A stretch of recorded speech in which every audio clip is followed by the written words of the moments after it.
لا يكلف الله نفسا إلا وسعها، لها ما كسبت وعليها ما اكتسبت. ربنا لا تؤاخذنا إن نسينا أو أخطأنا.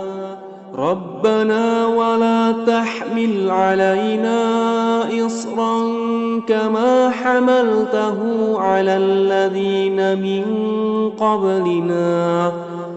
ربنا ولا تحملنا ما لا طاقة لنا به، واعف عنا واغفر لنا وارحمنا، أنت مولانا فانصرنا على القوم الكافرين.